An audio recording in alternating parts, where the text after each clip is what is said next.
Do do do do do do do do do do do do do do do do do do do dum bum bum bum bum bum bum bum bum bum dun dun dun dun dun dun dun dun dun dun dun dun. All right, let's scroll up a little bit, and can we refresh this page a little bit? Boom boom boom boom boom boom. Alrighty, guys. Well, I guess we're going to get started with the old friends of the channel baseball tournament, a diamond on the diamond. This is 8 of our friends of the channel, FOC members, have come up with diamonds in the rough on the baseball field where the team that didn't make the playoffs. And we're putting all those teams against one another in our tournament to see which one of these teams was the best of the best bunch. All right, so this is going to be game one of our tournament, and this puts our 4 seed Mr. Clinton Parks and his 1994 Montreal Expos. They're heading to Chicago, the South Side, to face off against the 1920 Chicago White Sox. So let's look at the starting lineups. For Montreal, the number 4 seed by Clinton Parks, is Marquise Grissom in center field, batting first. Number 2, Will Cordero in shortstop. Batting third, Moses Alou in right field. Batting fourth, Larry Walker at first base. Batting fifth, Rondell White is in left field. Batting sixth, Darren Fletcher is the catcher. Batting seventh is Shane Berry at third base. Batting eighth is Mike Lansing at second base. And pitching for the Expos today, Gil Heredia. Gil Heredia pitching today for the 1994 Montreal Expos. For the hometown Chicago White Sox, they're going with Buck Weaver at third base, batting first. Batting second, Eddie Collins at second base. Batting third, shoeless Joe Jackson in left field. Batting fourth, Hap Flish in center field. Batting fifth, Shane O'Collins at first base. Batting sixth, Swede Reisberg at short. Batting seventh, Ray Schlock, the catcher. Batting eighth, Amos Strunk in right field. And then pitching for the White Sox, Eddie, oh my gosh, Eddie, good old Eddie Cicotte, Cicotte, I'm not sure how to pronounce his name. Good evening, Tabletop Sports Delaware. Tabletop Sports Delaware is actually running the 1920 Chicago White Sox, the number 5 seed. The home team, number really? I don't have a pen that works. Wow. Let's try that again. The number 5 seed. I might need just some sheets under here to make it a little softer on the pen tip. That could be the problem. Let's try that. Alrighty. Let's see.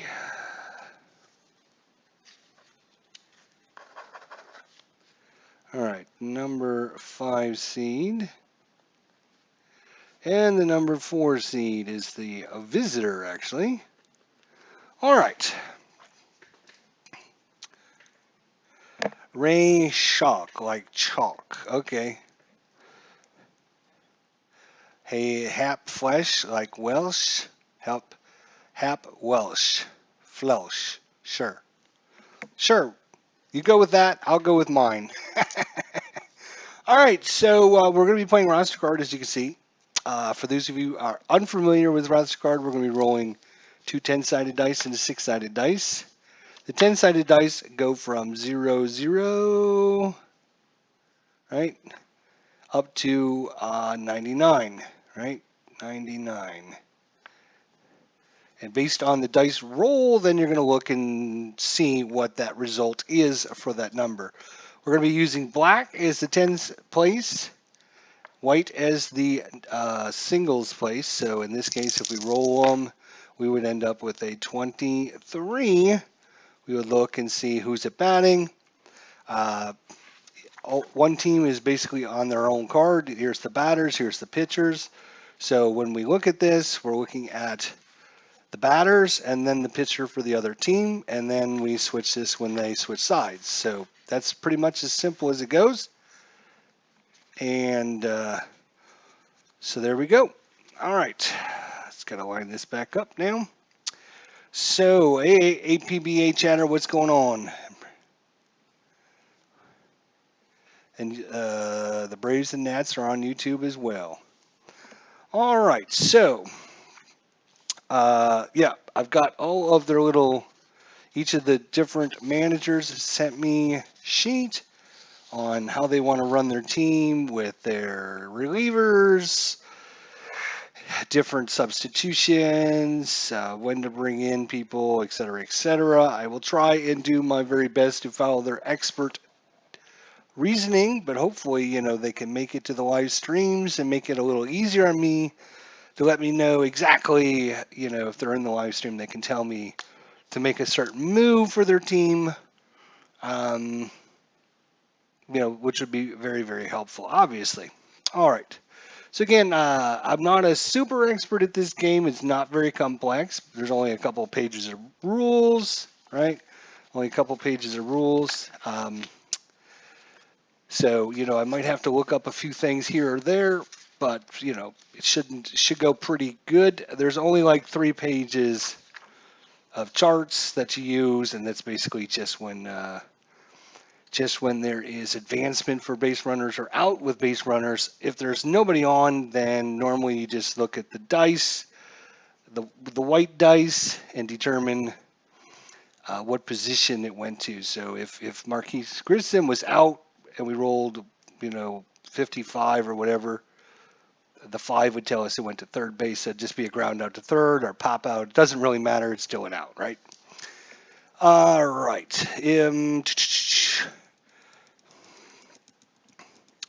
Let's see. I'm trying to think of anything that would be ultra important. There are a few optional rules, or kind of, yeah, I guess they're considered optional rules with the system, depending on how complex you want. Because it's such a simple system, I am going to be using a lot of the optional rules.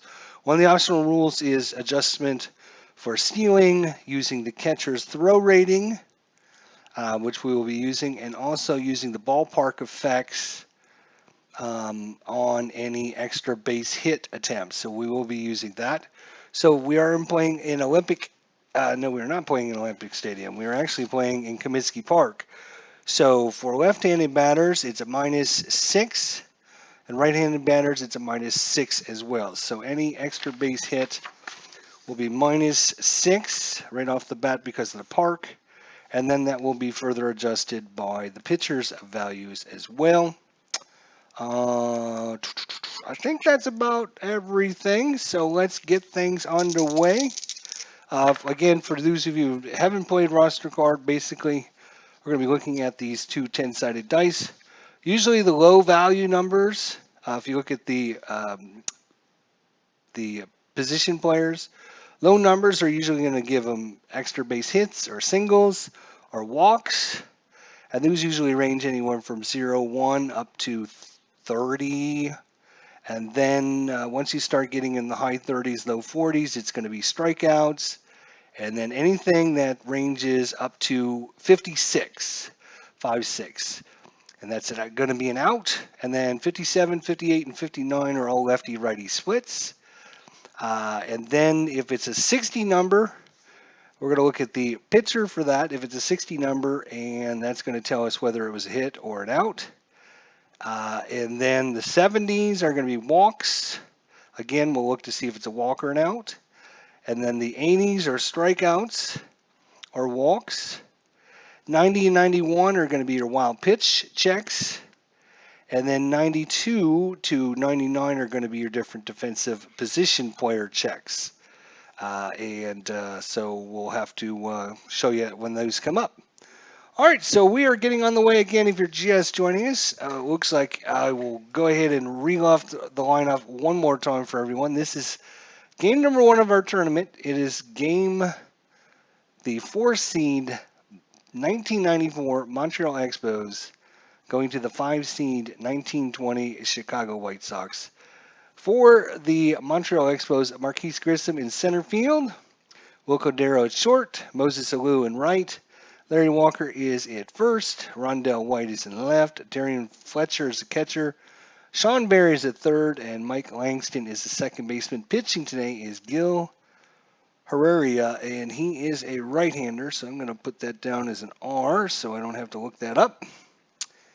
And then for the hometown White Sox, it's Buck Weaver third, Eddie Collins at second, Joe Jackson in left, Hap Flesh in center field, Shane Collins at first, Swede Reisberg at short, Ray Schrock, like chalk, but chalk. He's catching Amos Strunk in right field and pitching Eddie Cicote. I'm not sure how to pronounce his name. You might want to help me with that one. And Eddie is a right-hander as well. So both starting pitchers are right-handers. All right, so here we go. Twins already up in the game tonight, 2-0, says APBA Chatter. APBA Chatter has the number 1 seed in the tournament. APBA Chatter, number 1 seed. So Marquise Grissom against Eddie C. That's what we're going to go with, Eddie C. There we go. And away we go with our friends of the channel baseball tournament at Diamond in the Diamond. Boom! Here we go. So it is a 45 for Marquise Grissom. So all we do is find Marquise Grissom, and we find where 45 is. So it's higher than a strikeout, but so it's between 31 and 56. So you go up to the next highest rating, which is the 56, which is the out rating. And we just look at the 5 number, and that's going to be a ground ball 5-3 on the putout. So 1 up, 1 down. Will Cordero, the shortstop for the Expos. And oh, it's a 22. Will Cordero, 22, is going to be a walk. So he walked Will Cordero. So walk to Cordero.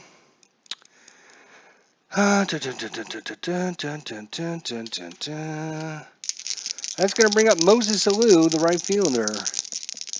Moses Alou, the right fielder.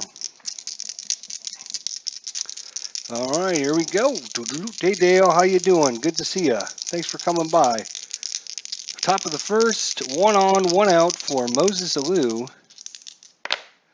Uh-oh, that is a 14. Moses Alou is... Moses Alou, oh, there he is. He's batting third. And 1-13 is an extra base hit. That is a 14. So that is going to be a single. It is going to be a single by Moses Alou. And now we need to roll this to find out on the base runner advancement. Find out if he goes to second or if he goes to third on the single. Boom. So it's column 6 and it's 6. So 6-6. Bum bum bum bum bum bum bum bum bum bum bum bum bum bum bum 6-6 is going to be all. All means all runners take the extra base. So Will Cordero is going to third on the single. And we got us our first hit of the ball game and the first dangerous situation. We have runners at first and second with only 1 out here, and that comes up Larry Walker. Larry Walker batted .322 in the regular season. He had 19 home runs. Very dangerous hitter, Larry Walker. Runners at first and third. Is infield in an option? Yes, infield in is the option. If you want, do you want your infield in?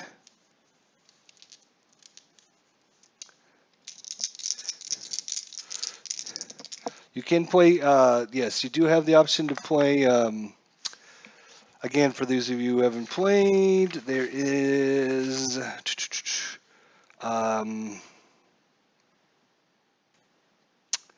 Let's see which. I'm just looking for the right sheet here. Your offensive play calling would be base stealing, hit and run plays, sacrifice bunts, running safe, running with risk, and your defensive play calls would just be playing defense in, playing your infielders in, or playing your outfield in. So those are your options there. All right, we're going to be playing with it in. Just as a reminder, just to let everybody know, if you play in and it's try and stop a runner from third by scoring by playing in, any or all of your infielders in. However, a ground ball or a line drive is hit to the infield, we're going to roll a d6. On a 1, 2, 3, it's a single that gets past him, and runners are going to advance 2 bases. If it's a 4 to 6, he makes the play, and the runner is going to hold at third, and the batter will be out. So just a refresher for you guys out there if you haven't played. So looks like the 1920 Chicago White Sox are going to play their infield in to try and keep that run off the board early here. Taking out the double play. There is one out. Runners at first and third, and Larry Walker is up. Here we go. Oh, no, that's not good. That is a 0-5. Larry Walker, 0-5. That is going to be an extra base hit, so we're going to look into the extra base hit column. That's going to be at least a double. That's going to drive in some runs. Oh, boy. We're going to have our first run of the game coming in by Larry Walker. Let's see how far he hit it this time. All righty. Let's see how far Larry Walker has hit it. And that is an 11. Now, we are going to be subtracting 6 because of the ballpark, and any C is a -3, so we subtract 9 to his home run total. Larry Walker has got a 29, so it goes from 29 down to 20. 1 to 20 is a home run. That, my friends, is going out, and it is gone. Larry Walker with a 3-run home run early in this one has put the 1994 Montreal Expos ahead 3-0. Larry Walker, 3-run home run. Let's get the RBIs there. And that brings up Rondell White in left field. Rondell White. Wow, come on, Eddie. Put it in there, says Tabletop. Yeah, come on, Eddie. Put it in there for him. That is his 73. So the way the 70s work is we look at his number, and the 70s, again, are walks. And if it was a 70, 71, or 72, because that's his rating is a 72, it would be a walk. Since it's a 73, 74, 75, 76, 77, 78, or 79 is not a walk, it'll be an out. Again, we'll just look at the white dice, and that's going to tell us it is going to be a 3 unassisted for the second out. And that brings up Darren Fletcher. Darren Fletcher, the catcher, the 6th batter to come up here in the top of the first. 3-0 Montreal. And that is a 58, and that's going to be your lefty-righty splits.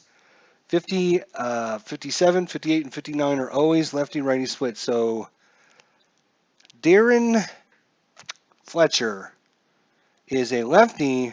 The pitcher is a righty, so that will be a hit. And that is going to be a single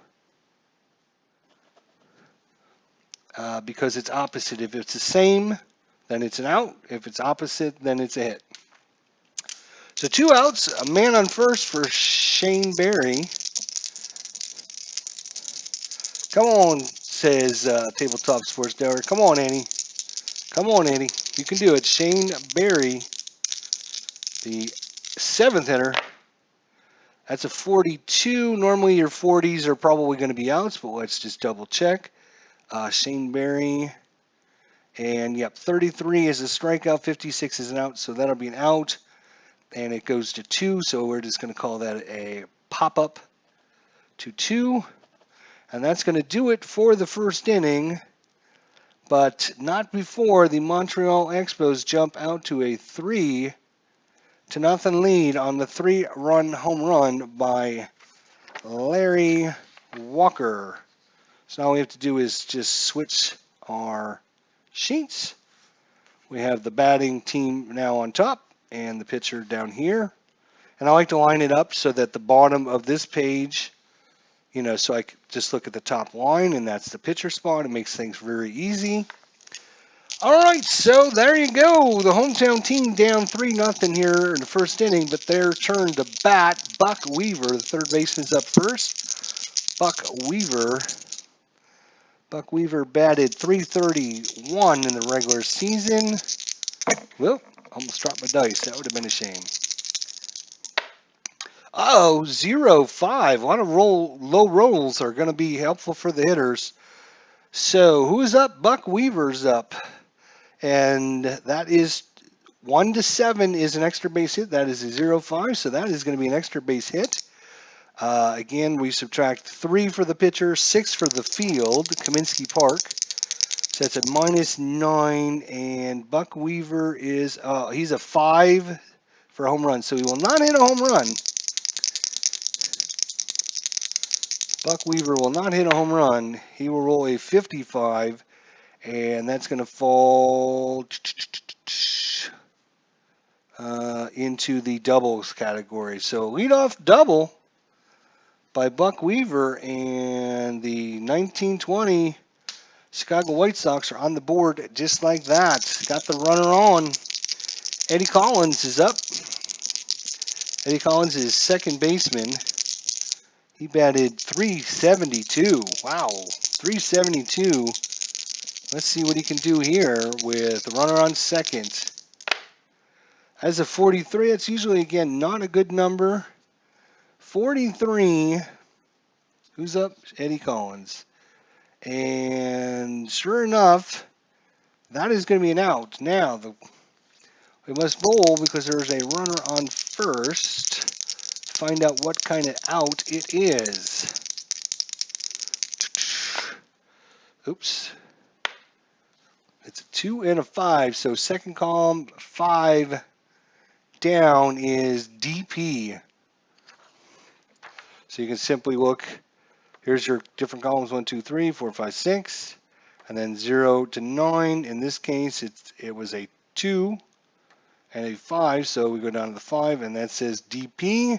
So that is going to be a ground ball double play. It went to the third base, so we're going to call that a 5-4. I'm sorry, no, wait. He was on second base, not first base. Whoa, cowboy.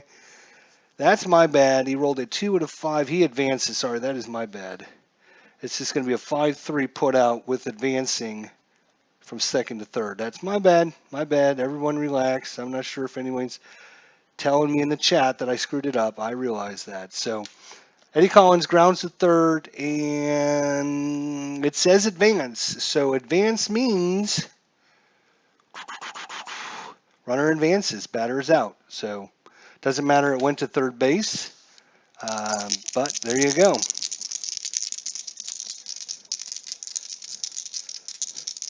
Ken Castro, the score is 3-0. We're just in the bottom of the second inning.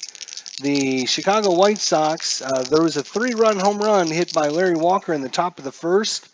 The Chicago White Sox have a runner on third with 1 out. Shoeless Joe Jackson is up. It is a 60, so this is the first time we're going to look at the hit column.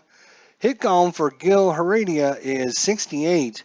So that would be 60, 61, 62, 63, 64, 65, 66, 67, 68 are all hits. That is a 60, so that will be a hit. And that will be a single driving in the run, and it's a 3-1 ball game. As Shoeless Joe Jackson has done it for the hometown team. So it's now a 3-1 ball game. Hap Flesh. Batting fourth. Shoeless Joe. Oh, Shoeless, what are you doing for me there? All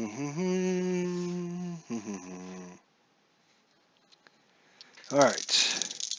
Trying to make sure I don't miss anybody's stuff, but we're early in this game, so I don't think there's going to be any replacements or anything like that yet. So Hap, Flesh, 56, that is an automatic out. Again, outs are always end at 56, so it will be an out. We know it's an out.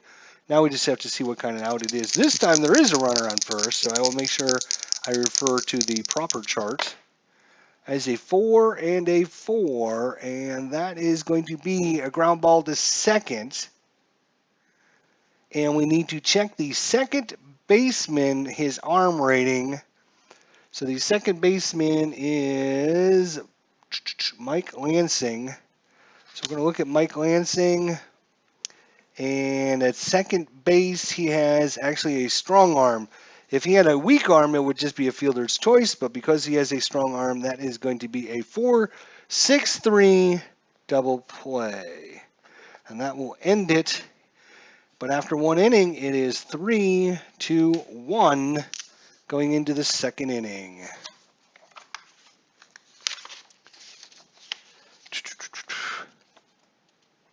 So 3-1 ball game, and due up is going to be, whoop,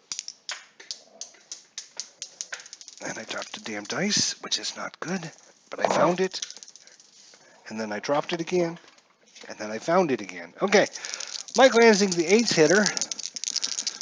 He's your second baseman, the man that just made the 4-6-3 double play. Let's see what he can do with the bat this time against Eddie C.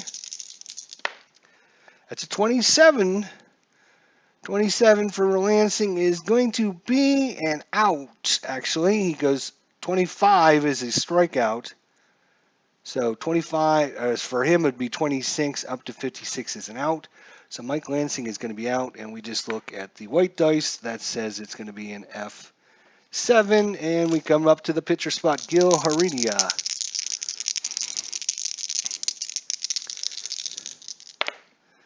Ooh, 16. That sounds promising, but usually, actually, that is a single by Gil Heredia. Anything up to 18, he's actually not bad batter. Don't think it. No, it only gives his pitching stats. It does not give any stats in the bats, but it is a single by Gil Heredia. So due up, Marquise Grissom, who grounded out to Buck Weaver in the first inning. Oh, 23 for Marquise Grissom, 23, and that is going to be a walk. That's right on the button, a walk. So runners at first and second with one out. Due up Will Cordero, first time he was up, he walked. So, a little bit of danger here again for Eddie. First and second, one away. Up 0-0. So on the 0-0, there's a 0-0 chart. So we have runner at first and second, runner at first and second. There we are. So with 0-0 and a runner at first and second, we look at this dice. It is a 2. A strong or average arm catcher. Let's see. We're going to roll a die. If it's 1-3, he picks off the runner at first. If it's 4-5, runner safe. If you die roll is a 6, it's a wild throw, and one score, other moves to third. So catcher is going to try and pick someone off if he's got a strong or average arm.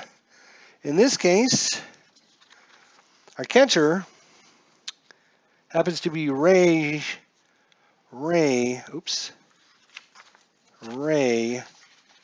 and he has got a strong arm. So he's going to try and pick the man off first base after the pitch. We're going to roll a die. 1, 2, 3, picks the runner off first. 4 or 5, the runner gets back safe. And on a 6, it's a wild throw, and 1's going to come in and score, and the runner on first is going to make it all the way to third. So could be an error on the catcher, or it could be a great play. Here we go. Gun him down, says Tabletop Sports. Gun his ass down. 1, 2, 3. He's out of there. Here comes the throw. He's got him. Look at that. Picked off first. We're going to call that 2-3 on the pickoff, and that's going to help. That is his second out of the inning. Good play there by Ray Schlock. Yeah, this is Tabletop Sports. So now there's just a runner on second. And due up, still Will Cordero, of course. That was happening as he was at bat. So Will Cordero, 49, probably an out. Let's just double check. Will Cordero, thank you. Yes, that is an out.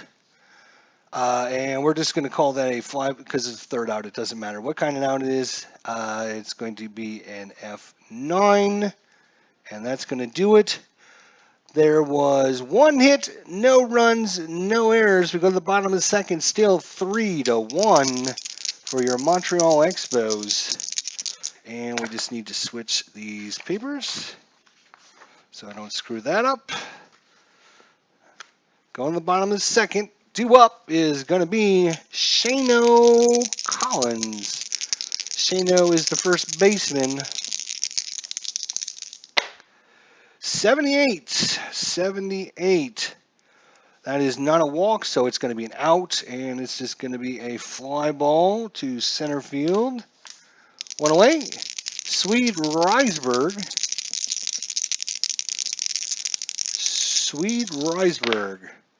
69. Just outside the hit range. Remember, Gil Herrera has 60 to 68 is actually a hit, a single. A 69, though, is an out. And we'll just randomly roll. It doesn't really matter. We'll just call that another fly ball to center field. 2 up, 2 down for Ray Schlack. The catcher made that great play in the top of the second inning. 49, that is probably an out, and sure enough it is. And we're just going to call that a fly ball to right field. So 3 lazy pop flies. It's a 1-2-3 inning as Gil Herrera settles down, and we go to the third, still 3-1 in favor of the 1994 Expos. All right, due up is Moses Alou. First time up, he got himself a single. Let's shut him down, says Tabletop Sports. Come on, boys, get back to work. Here we go. Moses Alou, 1 for 1 so far. 79, so 70 again is the walk ratings. Eddie is only a 72, so that will not be a walk. That'll be an out. Again, we could re-roll it, but just for easy sakes, I'm just going to say it's a fly ball to right field there. And that way we can just move on. Larry Walker, if you missed it in the first inning, with runners at the corners, Larry Walker delivered one deep out there in the left center field and put the Expos up 3-0. Larry Walker, 1 for 1 on the day. 34, that's going to be an interesting roll. 34 is going to be a strikeout. So it was in this strikeout range. So first strikeout of the game, actually, goes to Larry Walker. He's swinging for the fence again. 2 up, 2 down. Rondell White, his first time up, he grounded to first on an assisted play down there first by your first baseman, Shano Collins. And 44, probably another out. We will just, again, I like to double check because you just never know. Sometimes some of these players have crazy numbers. And that for sure, that's an out. And a 4 gives us a 4-3 put out. 3 up, 3 down. And it looks like the pitchers are starting to settle into this one now after that nervous start to this tournament. 4 runs scored, all of them in the first inning. Ever since then, it's been shut down. All right, so Gil Heredia comes back out to face off against Amos Strunk. Amos is playing right field.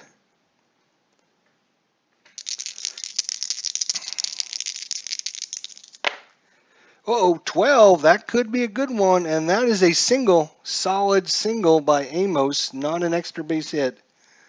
Not an extra base one. So, Amos Strunk. Trying to remember here. Was looking at my managerial. Managerial.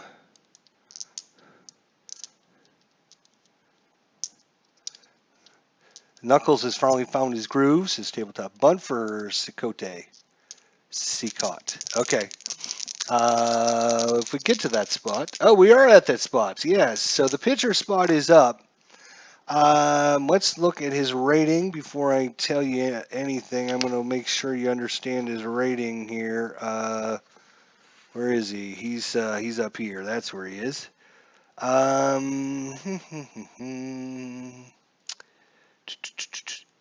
Sacrifice, he's a 5. So 5 is the best you can be in this game. So 5 is the best you can be as a pitcher. Yep, you got it. Okay. All right. So bunt, Eddie C. Cote. I'm going to call him that because Jason Mott is Motte, and he pronounces it Mott. So Eddie Simot? I don't know. I give up. Anyways, 1 to 5, he's got to lay down a bunt, and then 1 to 5 again to make it a good one. So the first time you determine whether or not it's in play or not. It's a 3. So 3 is a good bunt. It's in play. Now you got to make sure he makes it. And 1 to 5, he does. If it's a 6, then we got to look up the chart and something crazy happens. It's 1, so good bunt, good sack. And over to second goes Amos Strunk. So runner at second, 1 away here for Buck Weaver. Now Buck Weaver hit a double to lead things off for the White Sox.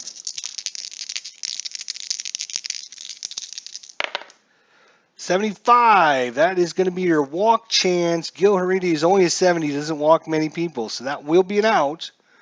So we have a runner on second now. We're going to look and see what happens with the runner on second. As column 4 and a 5, which is a hold. It's a ground out to third. So unfortunately, Buck Weaver hit it on the left side. It's going to be a 5-3 put out, and that's going to hold Mr. Amos at second. So no advance on the play there. So 2-away now for Eddie Collins. Eddie, first time up, grounded down to the third baseman, which is Shane Berry. Runner still in scoring position, especially with 2 outs. 98. 98, so this is our first chance at defensive. Anytime you roll 92 or higher, you look at the white dice and that tells you the position. So we know it's going to be the center fielder. So looking at the center fielder is going to be Marquise Grissom. And then we look at the 6-sided dice. If it's a 1 to 4, it's an error chance. If it's a 5 or 6, it's going to be a range check. So in this case, this is a 1 to 4. And if we look at Mr. Marquise Grissom in center field, he is a 1. So he would only, is it, I forget, is it that number or less is an error, or if it's the number, if the dice is higher than that's an error? I got to remember. Sorry, guys. It's going to take me a second here.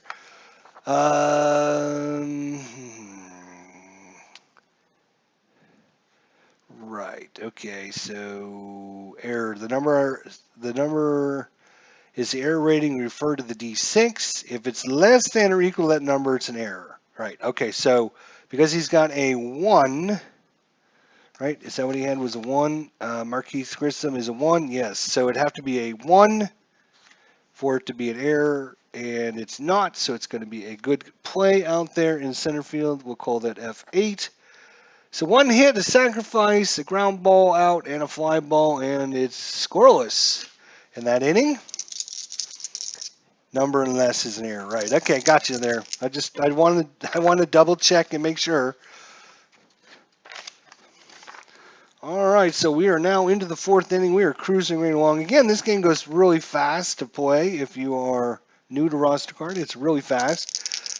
I'm being slow because I'm trying to be methodical and not miss anything or screw anything up. The last thing I want to do is have someone win or lose because of a boo-boo. So I'm trying to make sure. So, due up, Darren Fletcher singled in the first. Darren Fletcher, 1 for 1. That's a 50, probably an out. It is an out, and 0 is a grounder back to the pitcher. Or I think it's actually, the 0 is a pop to the pitcher, and a 1 is a ground out. So we're just going to call this a P1. That's fine. Doesn't really matter, other than if you're keeping statistics or score or anything like that. All right, Shane Berry, he popped up to the catcher his first time up. Shane Berry.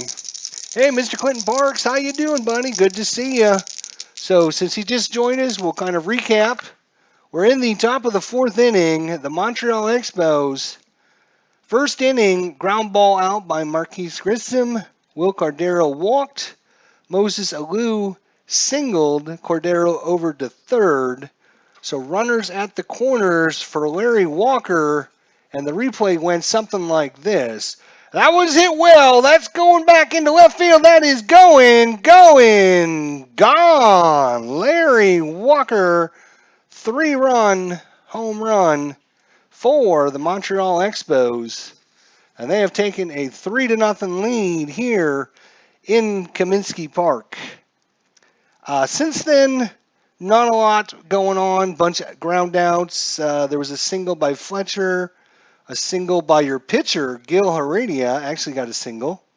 And that's pretty much it so far. In the bottom of the 1st inning, Buck Weaver started things off for the White Sox with a double. A ground out 5-3. And then Shoeless Joe Jackson with the single driving in the run. And then a ground ball double play to end things. So it's 3-1 going into the top of the 4th inning. All right, so 1 out here as Darren Fletcher pops up to the pitcher. Shane Berry's up. He popped up to the catcher. That is a 74. 74 is not a walk. It'll be an out, and it's going to go to 4, so we're going to call that a 4-3 put out. 2 up, 2 down for Mike Lansing. Mike Lansing, he flew out to left field his first time up. 87, so 80s are your strikeouts. Coat goes up to 4, 84. So it's not a strikeout, but it's still an out. It's a 7, so we're just going to say that is a fly ball to left field. It's 1-2-3 inning. We go to the bottom of the 4th. Both pitchers, after that very nervous start to the game, have settled way down and are producing outs at an alarmingly quick pace. Not many hits since that 1st inning. In fact, there's been 1 hit by Chicago and 1 hit by Montreal since the 1st inning. That's it. All the action was quick and early. 3-0 Larry Walker. And then a RBI single by Joe Jackson. So he had the RBI there. All right, so due up. Speaking of shoeless Joe Jackson, he's up here. Bottom of 4th inning. 0-0 special chart time. Normally, the 0-0 only comes into play when, if the bases are empty, there's usually not these interesting things that happen. So in this case, it's a 2 for the 0-0, and that is double good 0-0 chart. So we're actually going to the double good 0-0 chart. Well, we're going to find out what that means. And it's another 2. And that is strike 3, catcher drops the ball, roll a die, and a 1 to 5 throws runner out at first. On a 6, it's a wild throw. If the batter is an slow, what's his, who's up? Shoeless Joe Jackson. He is a fast runner, actually.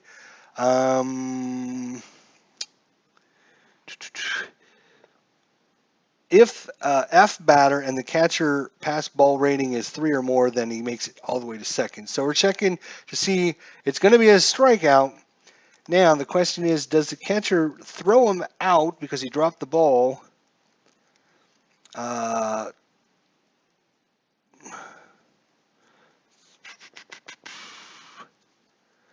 Yeah, okay. So 1, 2, 5, he's just going to throw him out at first. And on a 6, it's going to be a wild throw. It's a 6. So that is a wild throw.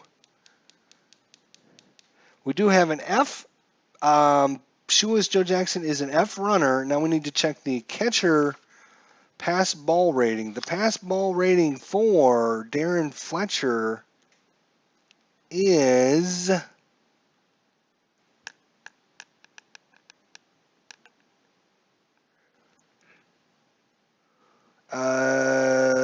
good question.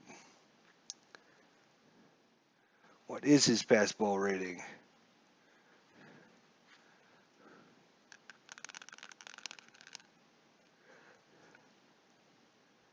A? Is that his pass ball rating? Is his A? Let's hang on a second again, guys. Sometimes you just don't come up with these things all the time, so you just have to remember.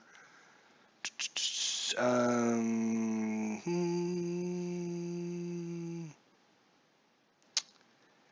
think there was something special about the error number. It's not the error number for the catcher, but it's like the catcher's number, or the catcher's number symbol is his pass ball rating. Okay. So the catcher's number symbol is his pass ball rating. Okay.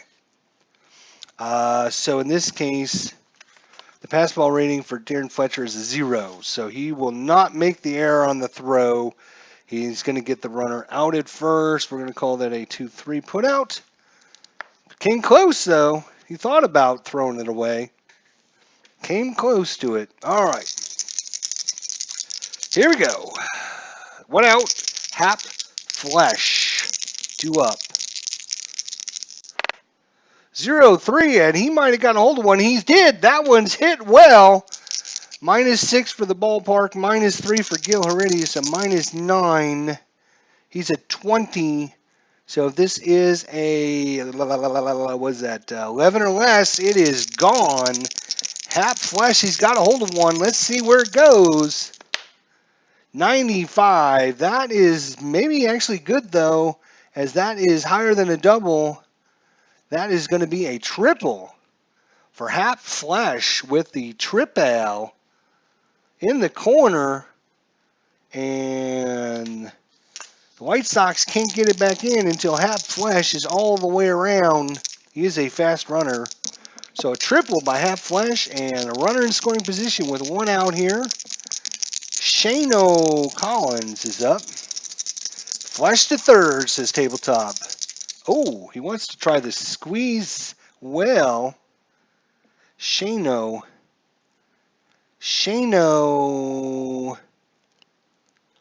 He is a 5, but on a squeeze play, I believe you subtract 2 from that rating.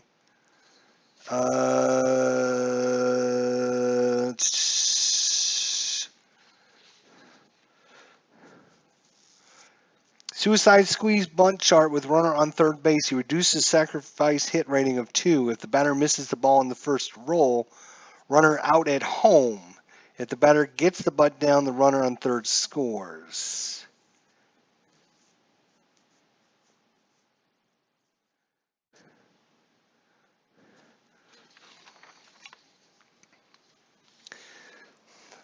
Clinton's going to play infield in.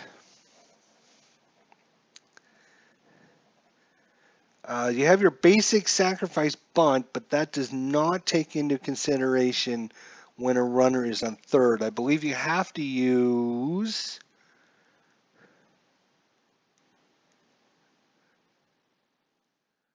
a suicide squeeze bunt chart, I believe. I don't think there is a regular squeeze play. I think it's all squeeze plays are suicide squeeze plays.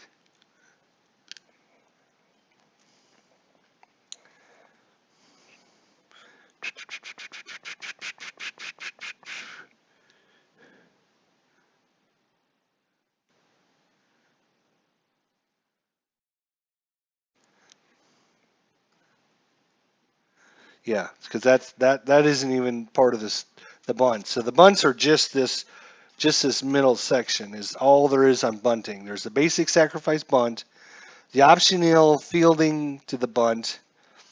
Then you have your advanced bunt chart. This chart checks for bunts on hits and errors. And then you have your suicide squeeze bunt. So it looks like if you're going to do it, it's going to have to be a suicide. It's a suicide. Oh, Dilly, here we go. Here we go. Shane O'Collins, he waits on the pitch. Here comes Hap. He's running down the line. Shane O'Collins, 1, 2, 3. He's going to put it in play. He does. And coming in to slide, save is going to be Hap Flesh. And it's a 3-2 ball game. I believe if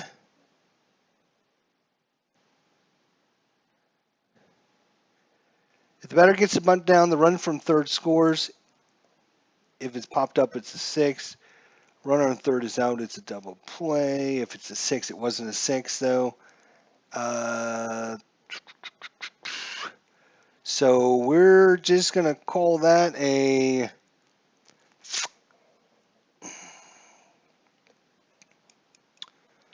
Doesn't say what to do if he makes it. It just says if he doesn't make it, do this. If the batter misses the ball on the first roll, runner is out at home. If the batter gets the bunt down, the runner on third scores. But it doesn't say what happens to the batter. If popped up on a roll of 6, runner on third is out and it's a double play. But it doesn't say what happens. So we're just going to assume that it's a, I don't know, we'll call it a 3 or a, we'll call it a 5-3 put out at first. There is a chart to see who gets the ball on the roll, and we actually rolled a 3, which would have been the first baseman. So I mean, you know, either way, we could have made that a 3-2, a 3-4 put out. It doesn't really matter. It's still going to be an out. But the suicide squeeze, I'm going to put that down as an SS for the suicide squeeze play there, and it's a 3-2 ball game. And that clears the bases, though, for Swede Risberg. 0-1. 0-1, and that one is hit well, although he only hits a home run from 0 to 6. So with the -3 and the -6 for the ballpark, he won't be hitting a home run, but he will be getting a hold of one. Extra bases it is. It's a 45, so that is going to be a double. So a double by Swede, and maybe the squeeze play comes back to bite the White Sox, as they could have maybe had someone in position to take the opportunity for that double, but with the squeeze play, took all the runners off the base paths, and Swede comes through. That brings up Ray Schalk. Ray Schalk is up. He flew out to right field his first time up. Two-way here, runner at second, bottom of 4, 85, and that is a strikeout. The first strikeout, actually, for the White Sox. But they do pick up a run. It is now a 3-2 ball game. We're going to the 5th. Going to the 5th.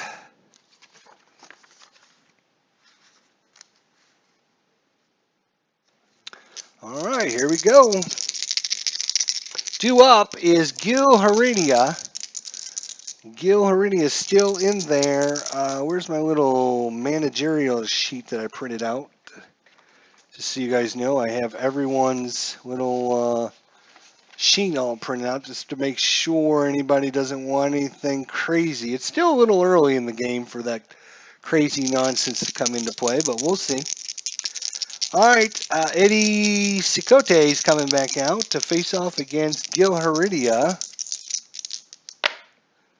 That is a 39 for Gil. And that is going to be a strikeout. So one away. Marquise Grissom is 0 for 1 with a walk. And he was thrown out at first by the catcher. Excuse me, guys. So Marquise Grissom 0 for 1 with a walk. Uh-oh. Marquise, and that is a single by Marquise Grissom. A 1-out single.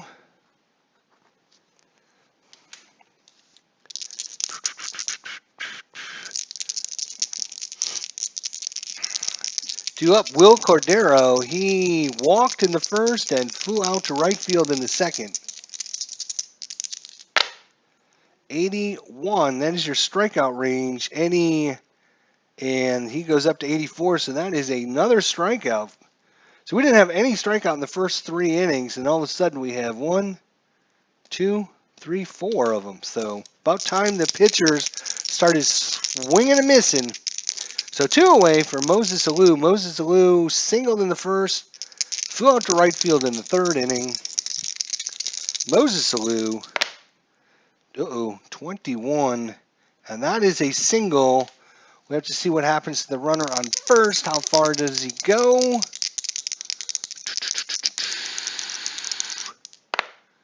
That is a 6-0 and 6 and a 0. And he is going to third on the single. First to third on a single. So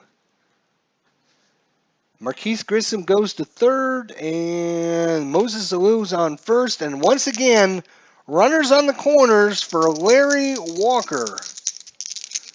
With 2 away, Clinton Parks wants to steal second. Moses Alou.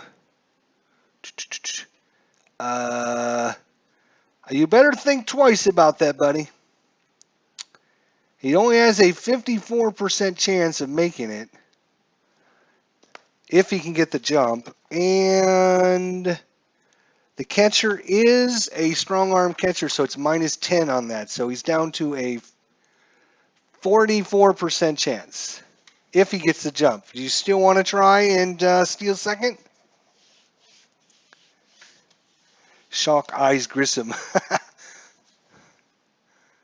No, okay. Park Walker. Oh, so you want to intentionally walk him?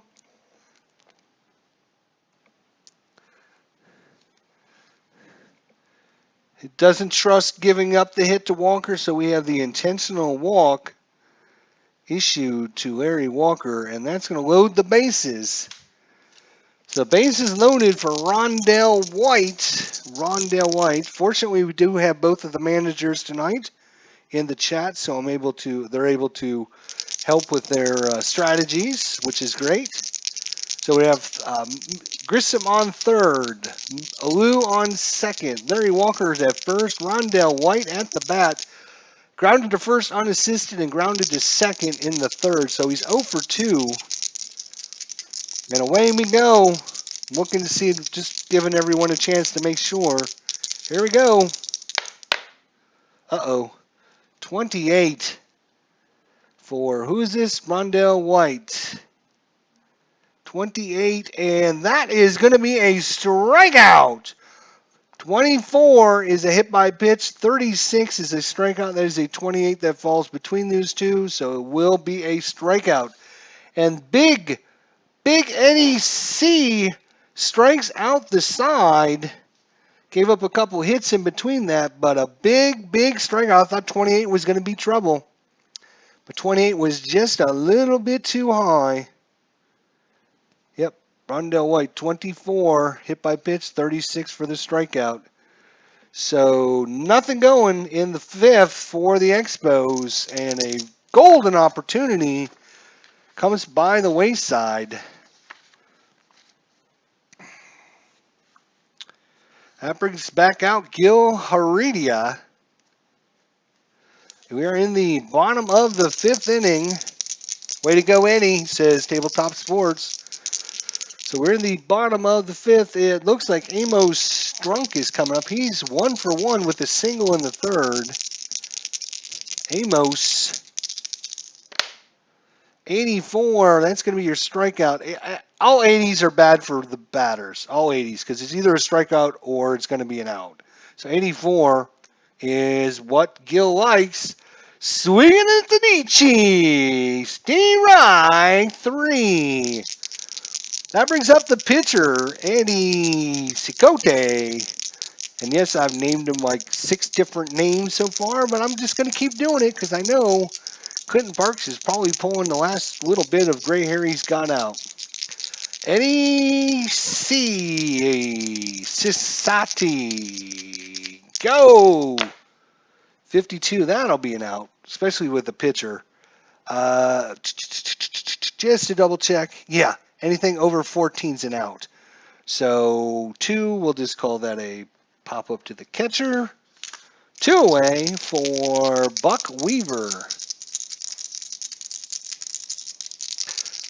Bucky is 1 for 2 with a double in the first. And that is a 23 for Buck. That might be close. Oh, no, wait. He's got hit by the pitch. Ooh, hit by the pitch. And he takes it to first. And I sense the first sense of bad blood between these two teams, as one pitcher has thrown at Buck Weaver. It brings up Eddie Collins. Eddie Collins is 0 for 2, fly ball and a ground out to third. So tempers are starting to flare here as the FOC Baseball Tournament Champions trophy is being displayed here probably at Kaminsky Field. And both teams want to have the chance to get to that grand prize. Eddie Collins, 28. That could be. Let's see. Eddie Collins, 28. And that is a walk. So a 2-out hit by pitch and now a 2-out walk. And we have runners at first and second now with 2 outs. That brings up Shoeless Joe Jackson. Shoeless. Let's see, who gets the RBI? Swede gets the RBI on the other one. So runners at first and second. Just a little chin music. If Weaver hasn't stepped into it yet, it would have missed the little punk. Good one, Clinton. I like that. There we go. All right, first and second, 2 away, big shoeless Joe Jackson. He comes up to the plate with shoes on this time. Uh-oh, 22. And that is a single. Now we got to see what happens. That is a single. We have a runner on second, trying to go home on a single. Let's see if he makes it. Zeros are usually crazy. Column 2, but I think, if I'm not mistaken, with 2 outs, you slide over one column if the D6 is from 1 to 3, which it is. So with 2 outs, it goes from column 2 to column 3. So column 3-0 says weak or average arm. It went to I'm sorry, 0. That's what we rolled as a 0. Infield hit, 1 base advance. So unfortunately, It is an infield hit and only one base, but that's going to load them up. That is going to load the bases here in the bottom of the fifth. We had bases loaded in the top of the fifth. Bases loaded bottom of the fifth. Happ flashes up, grounded into a 4-6-3 double play in the first, and then tripled in the fourth. Come on, Happ, says Tabletop Sports. Let's get this one. Here we go. Bases are juiced, and away we go. 33, probably not good. We'll see. Happ, 33, and yep, that's going to be an out. So we're going to call that 3. It went down to first, so we're going to call that a 3-1, and that's going to do it. So both teams with, I'm going to put double star in the fifth column because both teams had bases loaded in the fifth inning, and neither team could punch it through. I don't know if you call that good defense or what, but what are we doing here? We're putting this one over this one. We're going to the sixth, ladies and gentlemen. Thank you all for joining us here at Kaminsky Park. And we got us quite a ball game. It is 3-2 going in the top of the sixth inning. Game 1 of the tournament has turned out to be a very memorable one. Hopefully everyone at home is enjoying this. We have Darren Fletcher 1 for 2 with a single in the first. Darren Fletcher. Clinton, just so you know, we're in the sixth inning, and Gil Heredia will be batting fourth. Just keep that in mind. If he comes up this inning, if you want to make any changes, make sure you let me know ahead of time. All right, so Darren Fletcher. 49, that's going to be an out. Yep, it's an out. It went to 9, so we're going to call that an F9. 1 away. Shane Berry. Oh, Berry's got a hold of 1. 0-1. Yes, he does. Yes, he does, and he's got 34. Again, if you're just joining us, -6 for the ballpark, -3 for Eddie, so that's a -9. Who is this again? Shane Berry. He's a 34, so anything 25 or less, this one is gone. Shane Berry's got a hold of 1. Let's see what happens as Eddie Cicote has left one down the middle. And that one is 0-1. That is well hit. It is headed out to right field. Standing there watching it go is Amos Strunk. He doesn't even move as that one's 12 rows back. Home run by Shane Berry.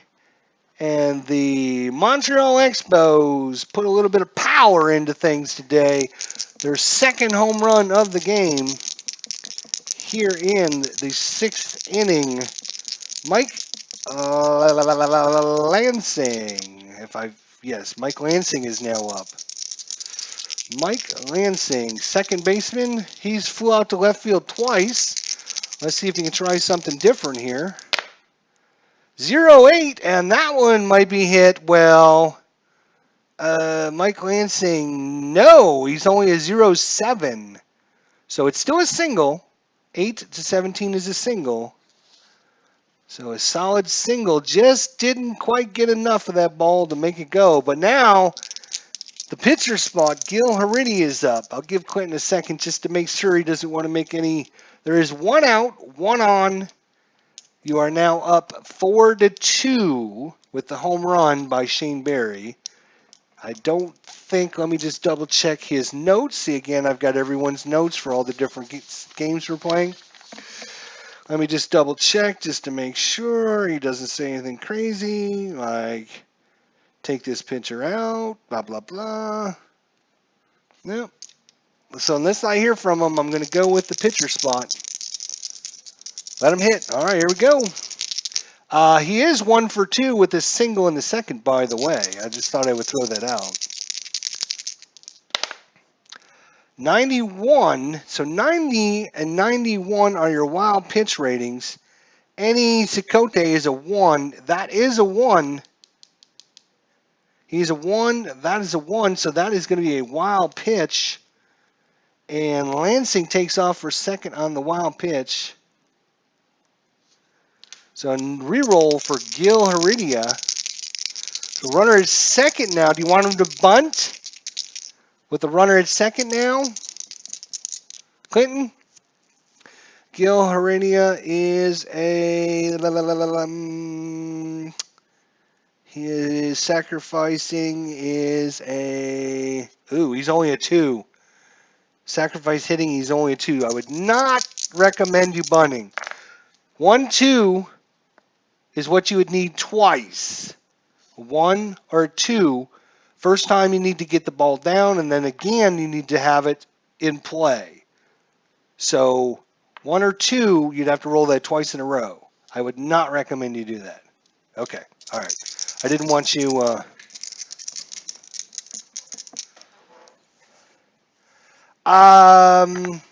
Each pitcher is rated with the amount of batters they can face, which is a good point since Sports Time Machine has joined us. Thank you very much. So Gil Heredia is actually at 27. I should have actually wrote that down.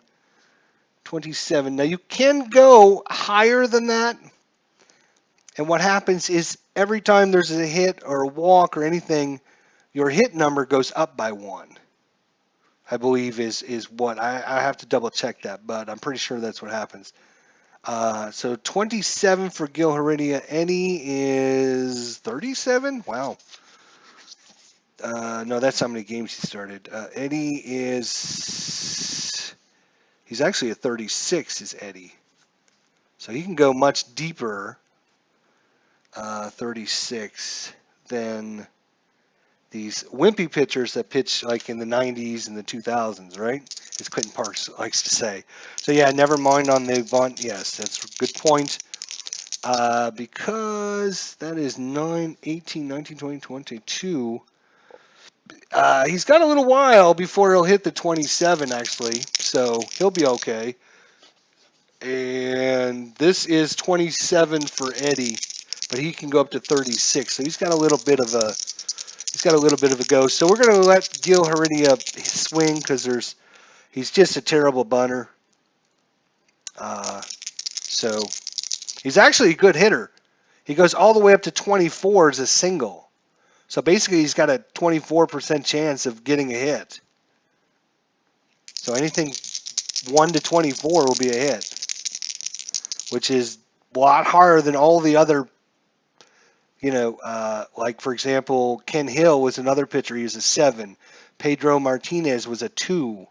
Jeff Facero is actually a minus 1, which means he will never get a single. So who's up? Gil Heredia, runner at second. Mike Lansing after the wild pitch.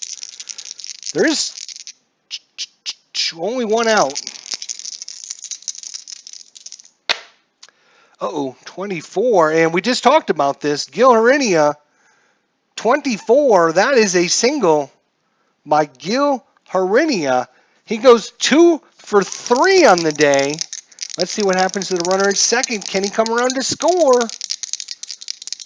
There's not 2 outs, so we don't adjust it. It is a column 6 again, and a 7. 6 and a 7. And that one is going to left field.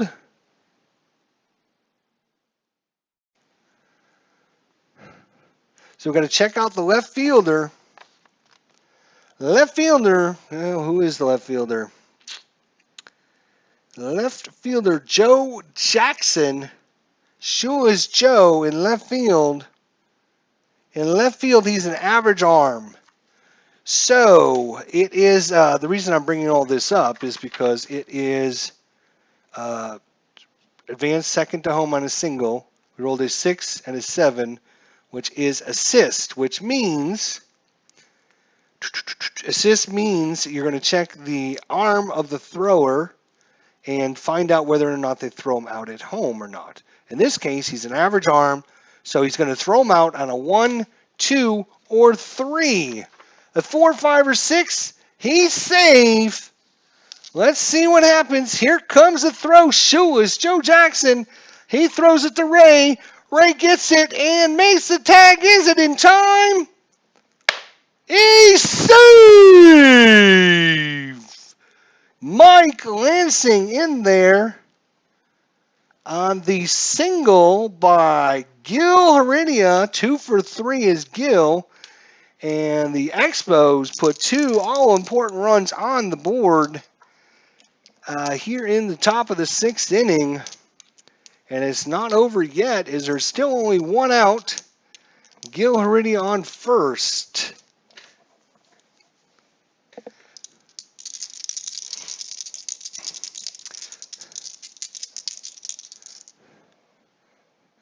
Let Heredia pitch the 7th, bring in Butch Henry to relieve. Okay. Well, it's not over yet, folks. We're up to the top of the order. Marquise Grissom, 1 on, 1 out. Marquise Grissom is 1 for 2 with a walk. That is a 0-9 though. Marquise Grissom, but 0-8 is all he gets for extra bases. 9 is a single. So a single. Once again, we got to find out what happens to the runner on first. It's a column 5 and a 4, and that is holds at second.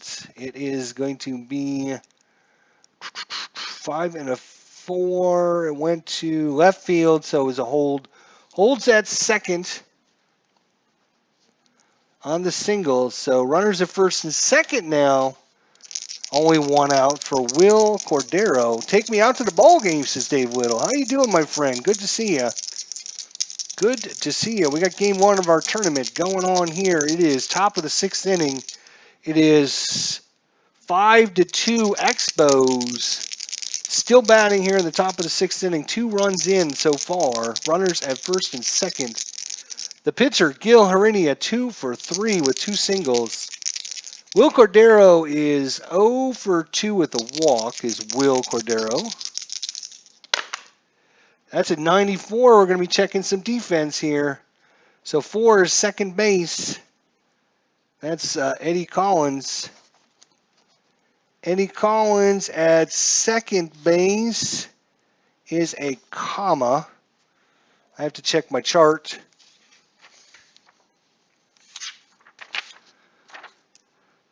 Comma is average range. So average range, he gives up a single if it's a 6. It is a 6. It is a 6. So he gives up the single on a 6, and it is a 6. So that will be a single. Now we got to find out what happens to the runner at first and second. Cannot get to it in time is the second baseman, Collins.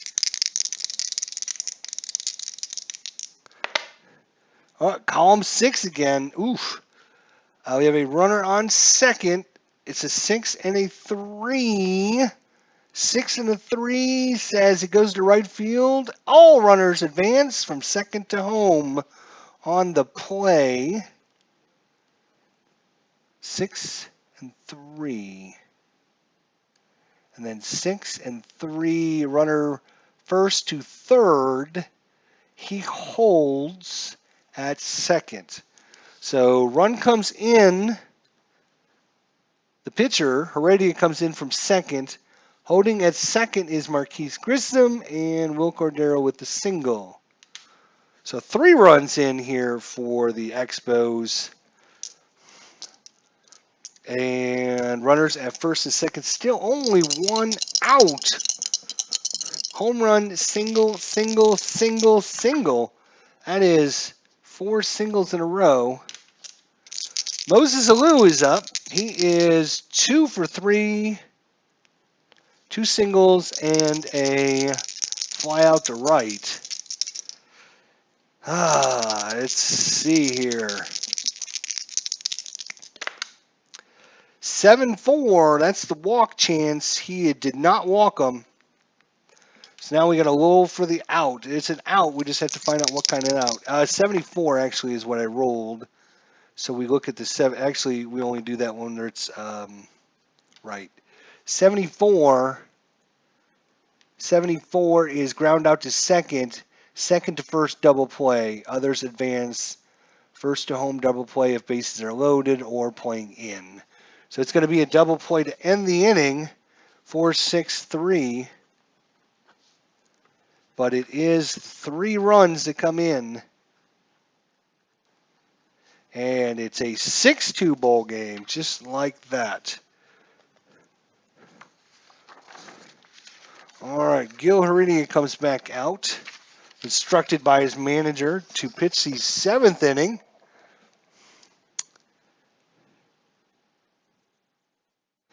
Six-two. Yeah, I'm sorry. What did I say? I thought I said 6-2. Apologize if I said something other. It is 6-2. Yes. One more run and then he's out. It's his tabletop. Uh-oh. Looks like we have some activity out in the bullpen. His Chicago White Sox need to get off the snide and start doing something here as Shane O'Collins comes up. 19, that might be good. Shane O'Collins, that is a single. Leadoff single by Shane O'Collins. You didn't have anything about him? No, okay. Swede Risberg is up.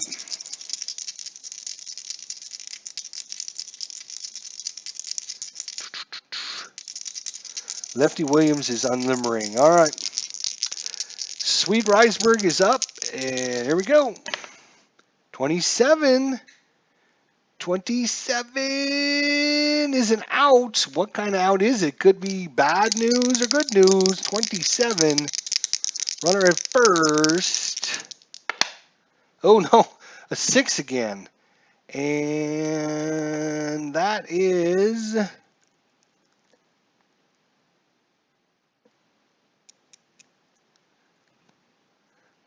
six. Okay, so it's a fly ball to right, so no double play or anything. It's just a fly ball to right. Okay. So 1 out for Ray Schrock. He is 0 for 2, fly ball out to right field and a strikeout. Ray Schrock. 65, that's your hit range, and that is a hit off of Gil Heredia. So that is a hit. Now we got to find out what happens to the runner at first. How does he make it to third is the question. Column 3 and a 7. That is a hold. Hit the left field and he's going to hold. So going to second and runner on first and second for Amos Strunk. Amos is 1 for 2, singled in the third, struck out in the 5th. Amos looking for some redemption here. 2 on, 1 out. Ooh, 15. Let's see, Amos, what do you got for us? 15, that is going to be a walk. 13 would have been a hit. 21's a walk, so it's going to be a walk. And we have us, the bases are loaded. This is the 2nd inning in a row. Chicago has loaded the bases. Clinton, what defense do you want to have? Bases loaded, 1 out. 1 out, bases loaded. Shane O'Collins at third. Ray Schrock at second. Amos Strunk. And Eddie the pitcher is up. All right, pinch hit Murray. Okay, so we have our first chink in the armor here as we have our first substitution coming in the 6th inning for the pitcher is going to be Murphy, Eddie Murphy.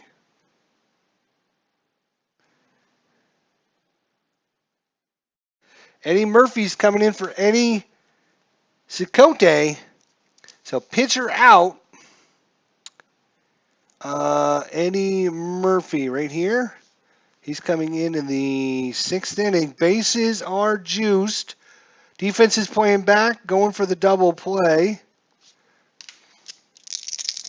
Eddie Murphy batted .339 in the regular season, but had 0 home runs.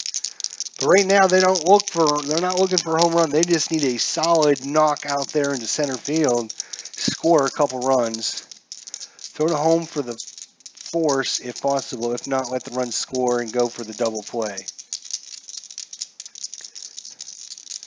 Okay, here we go. Eddie Murphy for Eddie Cicote. Oh no, it's a lefty-righty split. 59. What a time for that to come up. We have a right-handed pitcher. Eddie Murphy is a lefty. That is a hit. Lefty-righty. Good time to bring in the lefty, as Eddie Coate would have been out as he throws right. I guess a throw. Hang on a second. That's throw. All right. This is bats. Right. Okay. Right. I got you. Okay, I understand. So he actually bats both. Eddie would have bat both-handed. You're right. Okay, got it now. So, but 59 says lefty-righty matchup, and 59 says Eddie Murphy's left. Gil Heredia is a right-hander. That means that is a hit. Now let's find out with the bases loaded. The run's coming in from third. The question is, can the run from second make it home?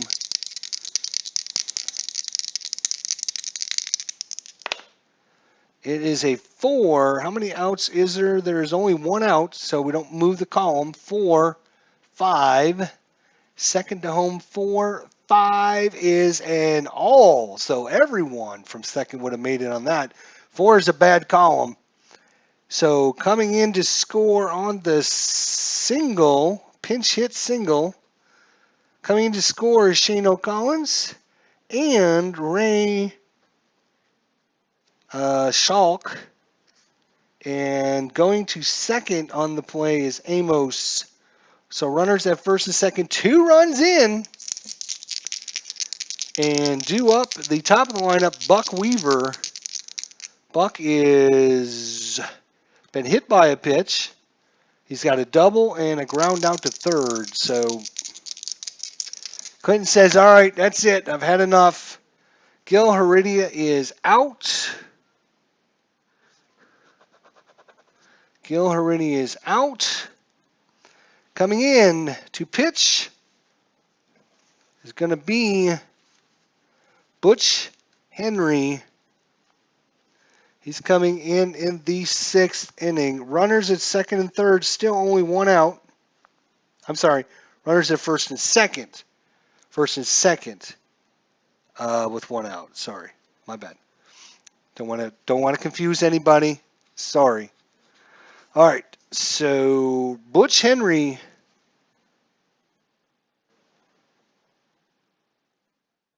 And he is a lefty. Butch Henry is a lefty. He is coming in. Okay. Top of the lineup, Buck Weaver. Buck Weaver is a batting both, so lefty-righty will go for him. But we have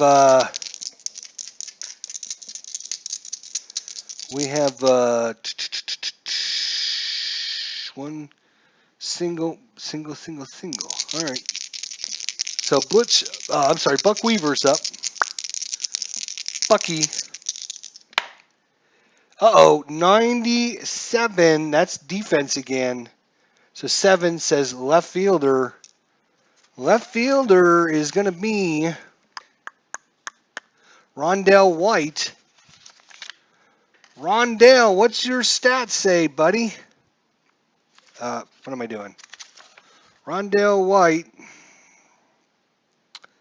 Your stats say at left field, you're a 1.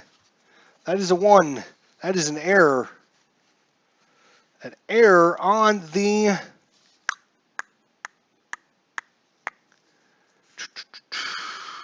actually, hang on a second.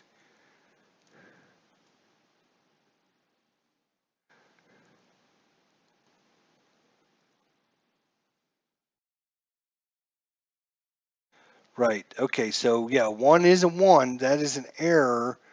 The question is it a one base error or two base error? I forget what the refer to the D6 if it's less than or equal to the number. If it's an error, if it's odd numbers, one base error. Evens are two base. Right. I remember that now. Right. So because it's an odd, it's a one base error instead of a flyout. It is an error. F7, and that loads the bases again. F7 loads the bases again with still only with one out. Still only one out. Butch Henry in. Due up Eddie Collins. He is 0 for 2 with a walk in the fifth inning. Here we go. Butch Henry against Eddie Collins. The seventh man to come to the plate this inning. Uh-oh. 21, Eddie Collins, 21, and that is a single. All the way up to 25 is a single for him. So 21 is a single. We got to find out what happens with the runners. We know the runner from third's coming in. Is the runner coming home from second? Let's see. Column 3, but a zero. Nope, it's an infield hit. All zeros, just so you guys know, all zeros are always going to be infield hits. One base advance. So, another single, which is going to keep the bases loaded, but another run comes in. And just like that, it's still bases loaded with one out.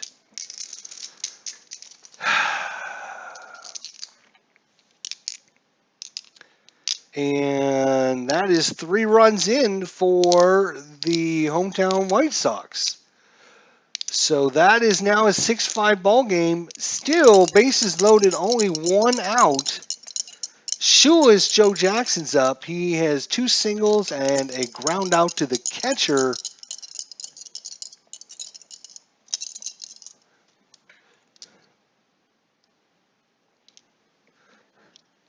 Yes, it is. That was Eddie Collins. It's Shoeless Joe Jackson. Shoeless Joe Jackson's up. 2 for 3 on the day. 2 singles. A ground out to the catcher. Bases loaded. Big time in the game right here. Right now in the 6th inning. Ooh, 25. Shoeless Joe Jackson, 25. And that is a single. All the way up to 26. It's another single. And we got to say at least a tie ball game, and maybe for the first time in this game, the White Sox might have taken the lead. Let's see if the runner comes home from second. 3-3. 3-3 is F.A. to right field. F and A.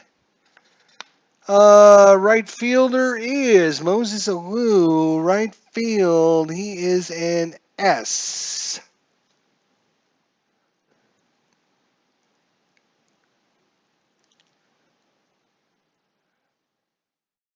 Oh, no, wait, I'm sorry. F and A is going to be the runner. Right. That's not the F and A's are your runners. So on second, Buck Weaver. Buck Weaver is an F. He will come in to score.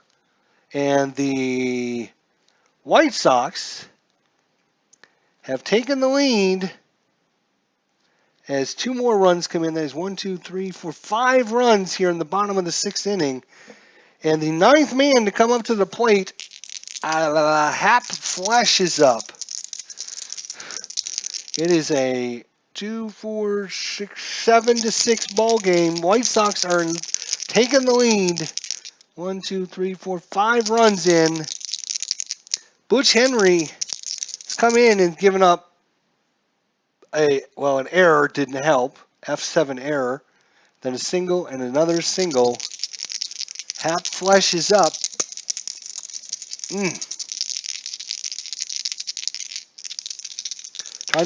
Trying to play back for the double play and get out of this damn thing. He's trying.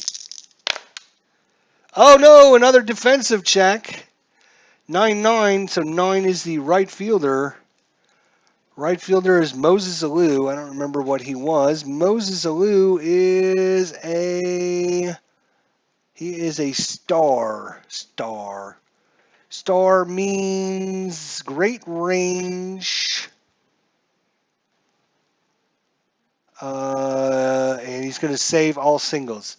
So it's a fly out to right field on the 99, and all runners hold.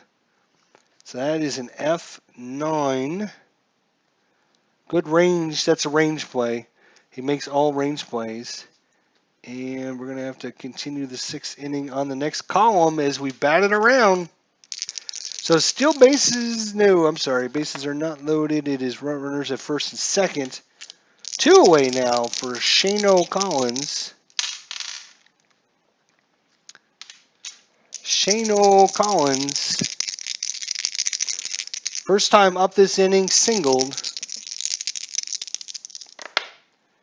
36, and that is going to be an out. 6 is going to shortstop, so we're going to call that a 6-3 to end it. But they pick up 1, 2, 3, 4, 5 runs and take a 7-6 lead going into the 7th inning. And what an inning the 6th inning was. 3 runs for the Expos, 5 runs for the White Sox. Woo! All right, we need a pitcher, not a belly incher. He wants the lefty.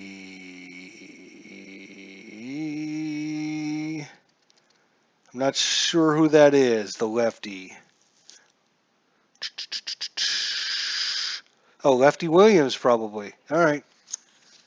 So Lefty Williams is coming in. So we're going to put that there.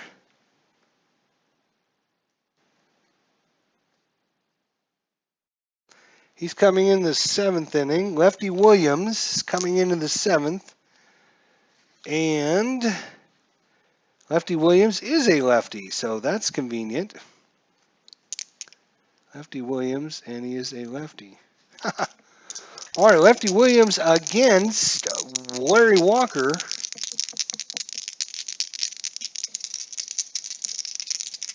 Hey, Clinton, I'm going to need to know who you want to bring in your next pitcher, or when Butch Henry gets up, if he's going to continue, if he's going to bat or not. So, who's up? Larry Walker's up. Larry Walker, home run in the 1st, struck out in the 3rd, walked in the 5th. Larry Walker, 95, another defense. This one's the 3rd baseman. That's Buck Weaver, and we're looking at a range play.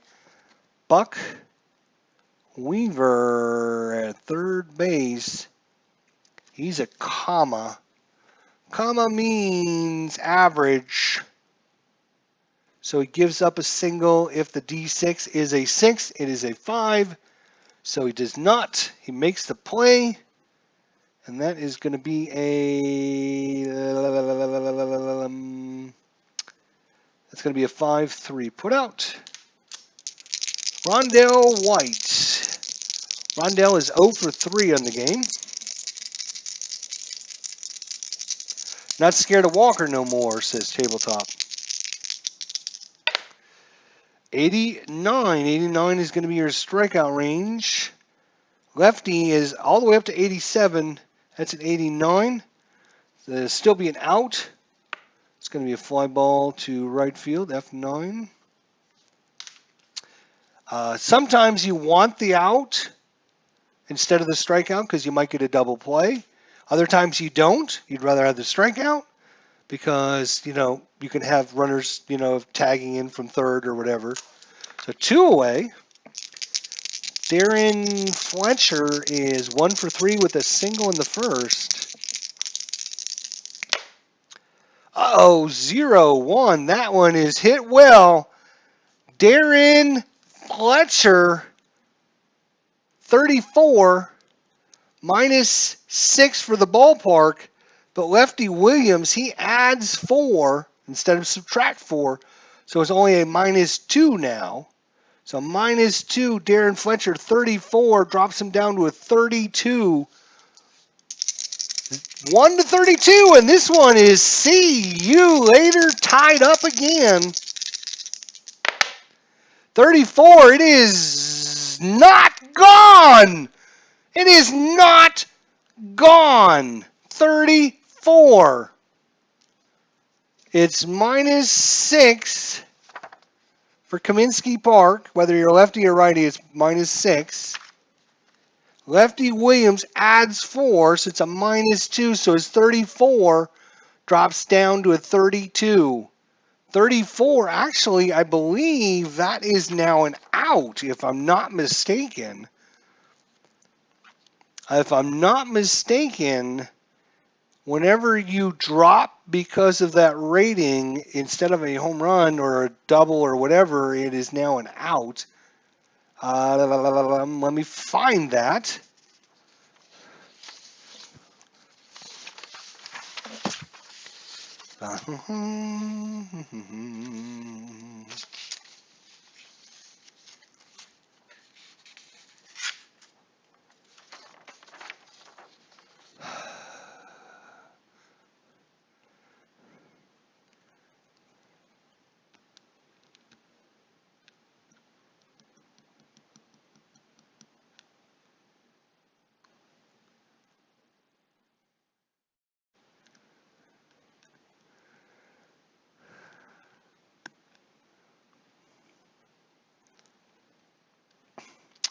Maybe it changes it to a double, but I was debating this, I believe, with Ron Juckett one day about how the outcome is, because it's not well explained to be exactly positive.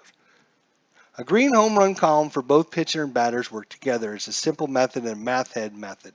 The simple method is you take the pitcher's home run rating, either plus or minus or 0, and then changes the batter's home run chance.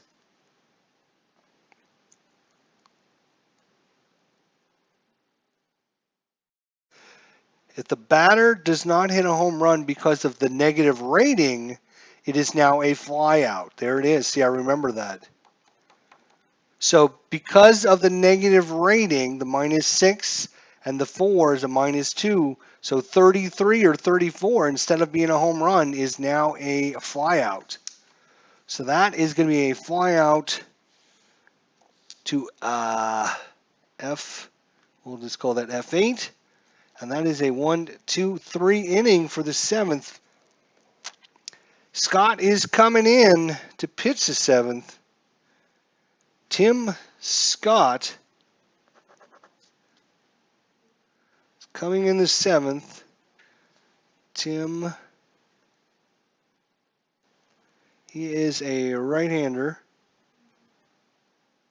Well, it's stretch time, ladies and gentlemen. Stretch time here at Kaminsky.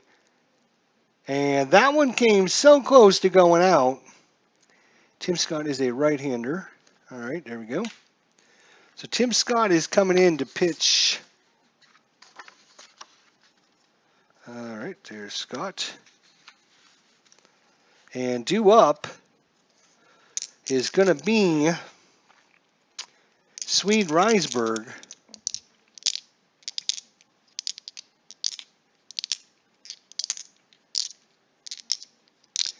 And let's see.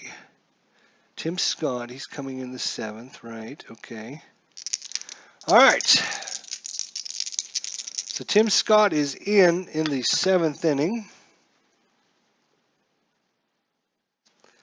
He is a right-hander. He's going to be facing off against Swede Reisberg, the shortstop.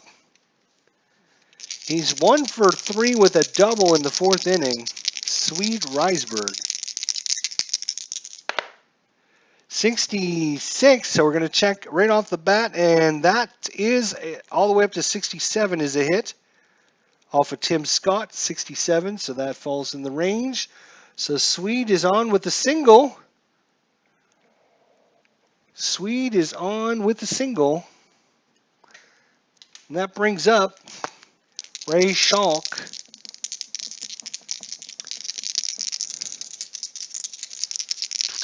One on, nobody out. Bottom of 7th inning.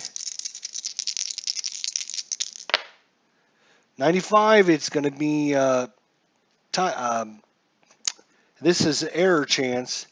A third baseman. Third base is going to be Shane Barry. So Shane Barry, no, I'm sorry. Yes, Shane Barry, I'm right. Third base is a 2. This is a 4, so it's not an error.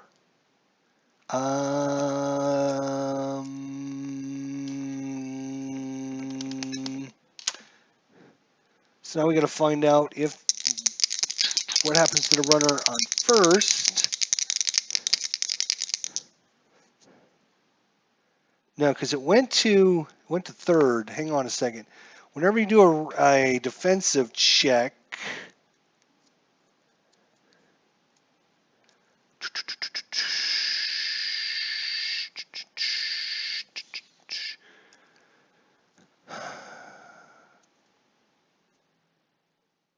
I think it's everyone advances and runner out. So it's a 5-3 put out. Runner moves to second. I'm pretty sure is what happens on that. Boom,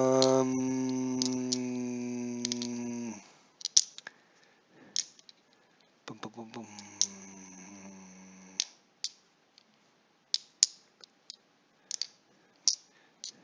Yeah, I'm pretty sure that's what happens. Okay, that's where we're going to play it anyways.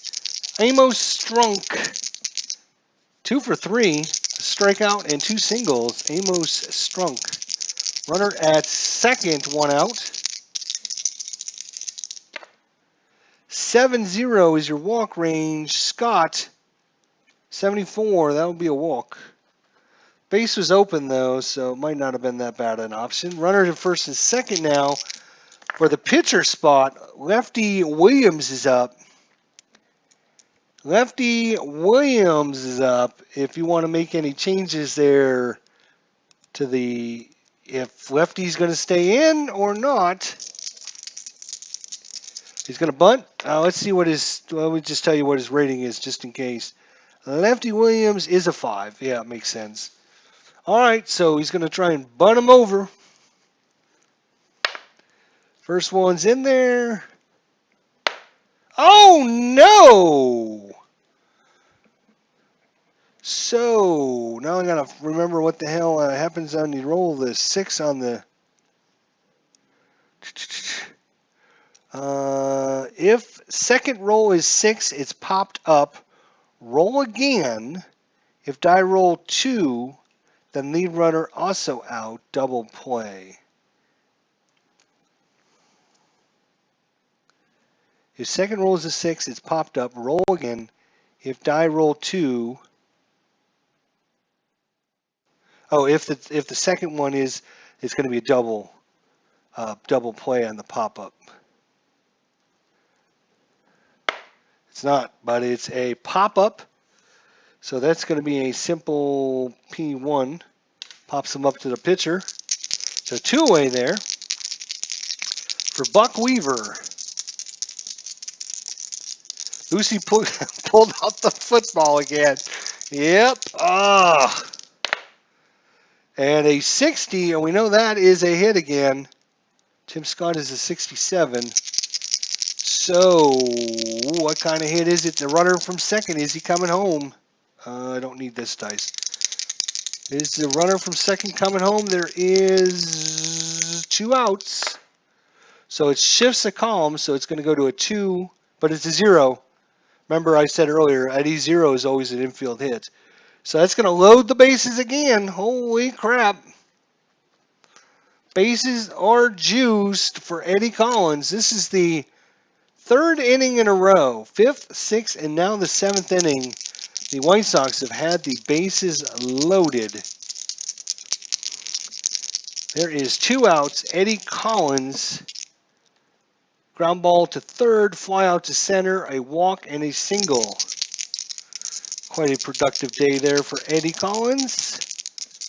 Bases are loaded. Defense playing back. No special defense. No special offense. Here comes the pitch.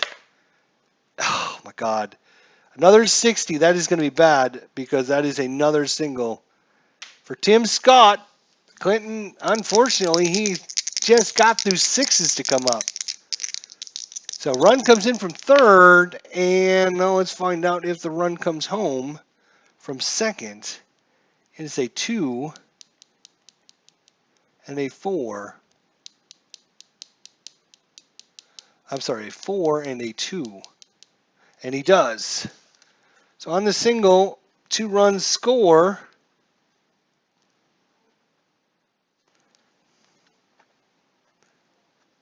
And runners move to first and second. So the White Sox took them a while to get going, but now they are now up 9-6. Still runners at first and second. Joe Jackson, single. Pop up to the catcher, single, single. He is 3 for 4. Just finished the game with them. All right.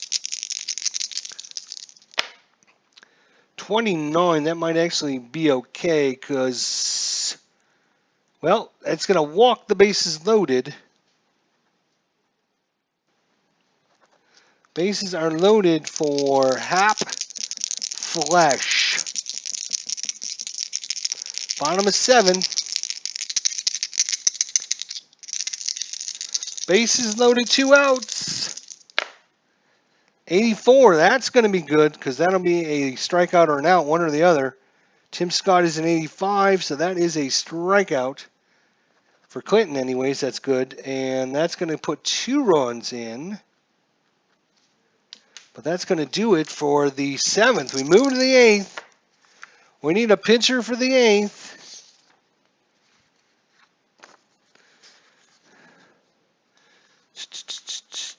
Is it still lefty?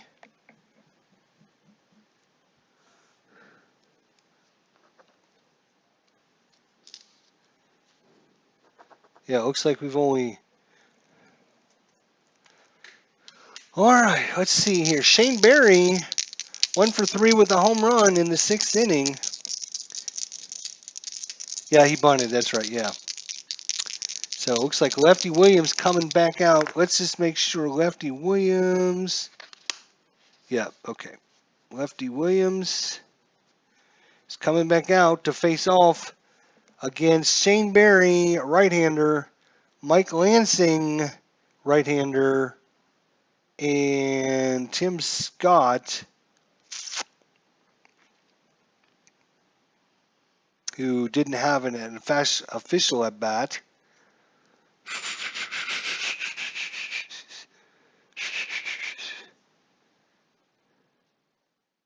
Anyways, we'll get there when we get there. All right, where are we at? Top of the 8th, Shane Berry. 52, probably an out, and yes, it is. 2, we're going to give that to the catcher. 2-3 on the putout. Mike Lansing. Mike Lansing is 1 for 3 with a single in the 6th.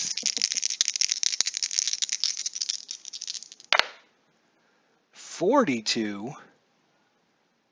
Mike Lansing. And that is another out and another 2. So we're going to roll it. 4, that's a little better. 4-3 on the putout.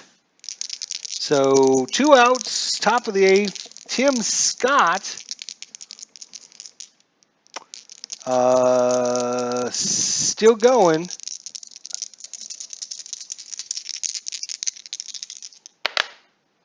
$47. Wow, these are some horrible rolls. Sorry there, Clinton. Who is this? Tim Scott? Where are you? Yeah. Anything up to 45 is a strikeout.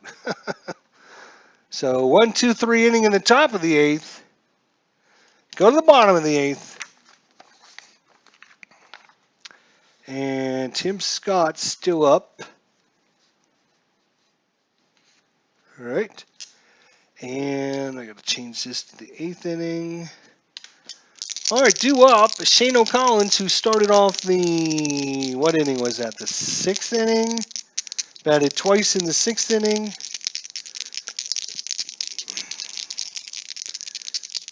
All right, in the 8th, bottom 8, it is 9-6 ball game for the White Sox so far.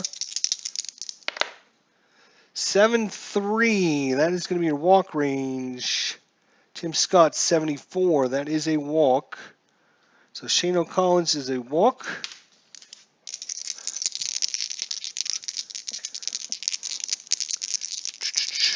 Swede Reisenberg, 37. Reisenberg, and that is an out. Now this could be interesting. Put that runner in first. What happens with him? It's a 6 and a 0. Zeros on outs are not always, obviously. Only the 0 on hits are infield hits. On outs, they're not. Okay, so that is going to pop up. 6 goes to short. So it's a P6, 1 away. Ray Schalk, runner first, 1 away. And that is a 20 for Ray Schalk. 20 is a walk. It's another walk. Runner first and second, 1 away. Amos Strunk, he is 2 for 3 with a walk as well. So a lot of good hitting so far for the White Sox. That is a 14 for Strunk. And that is actually a walk. 13 would have been a single. That is a 14. So he's walked 3 batters. And the bases are loaded with 1 away. And this is the 4th inning in a row the White Sox have had the bases loaded. This time, walk, walk, walk didn't help.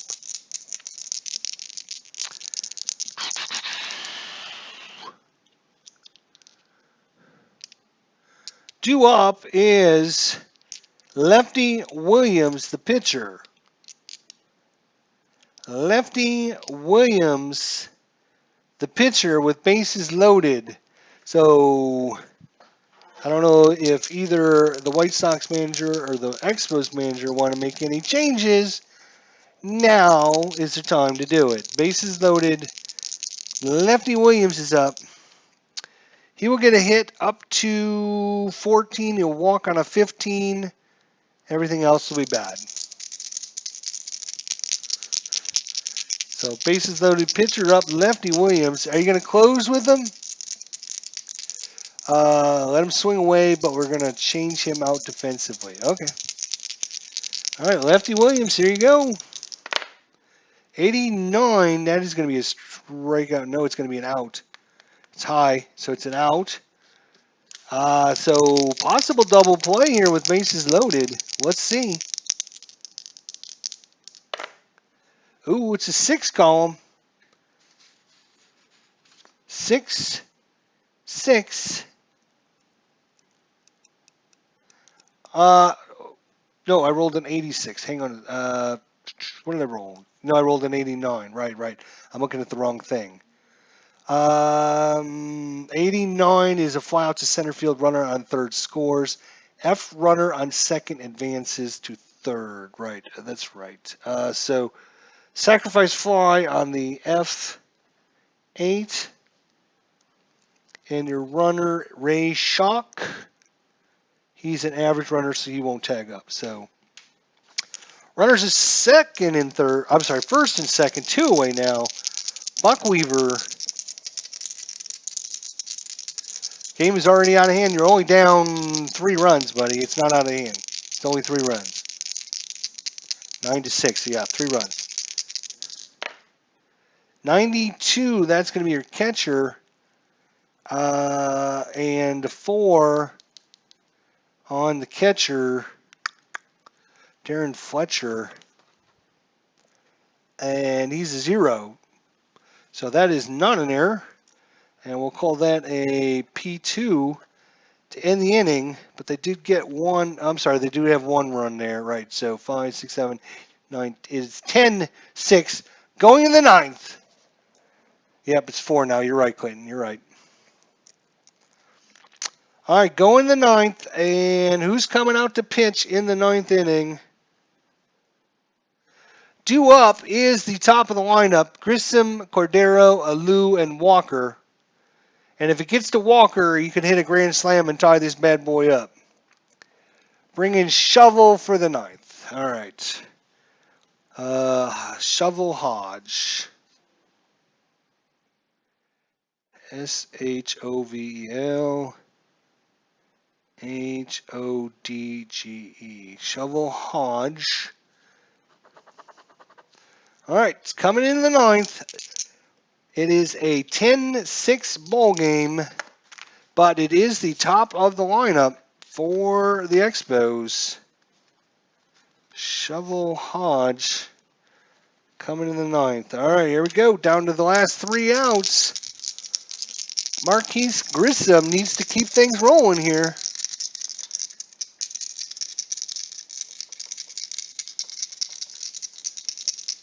This just in, several White Sox to be indicted on charges of throwing last year's World Series, says Roger Ward. Here we go. Oop, 35. That's C. Grissom. 35 is an out. And 5, we're just going to call that a 5-3. Put out 1A. Will Cordero, 1 for 3 with a walk. Has a 65, and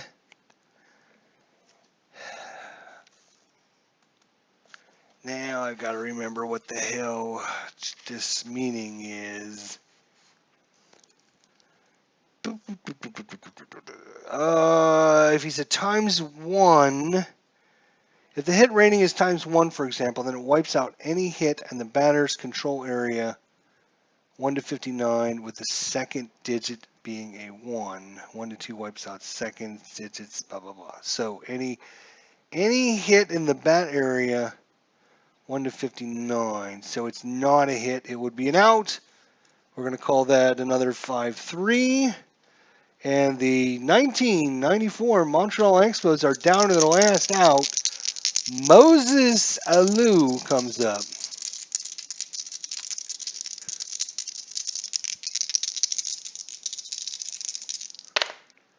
Uh-oh, 49. That is not what you want to see. And 9 is going to be a F9.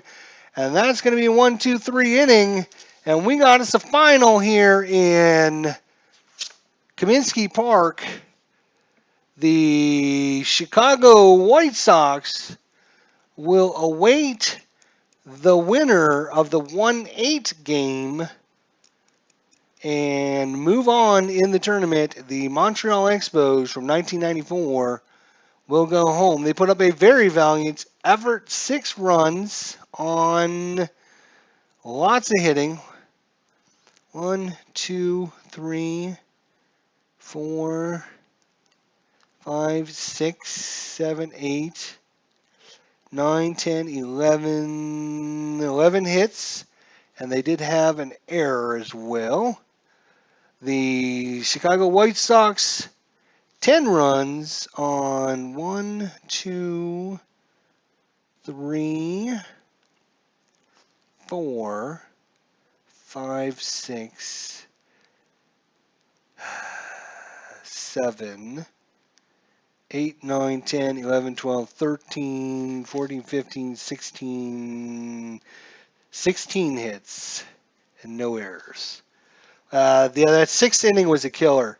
That 6th inning it started off single fly out, single fly out error, which would have been, if it wasn't for that F7 error, a lot of the damage wouldn't have happened after it.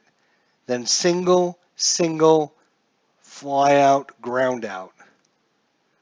So yeah, that 6th inning, 9 players come up, 1, 2, 3, 4, 5 runs scored. 1, 2, 3, 4, 5, 6 hits and an error. All done. Wow. Whoo. All right.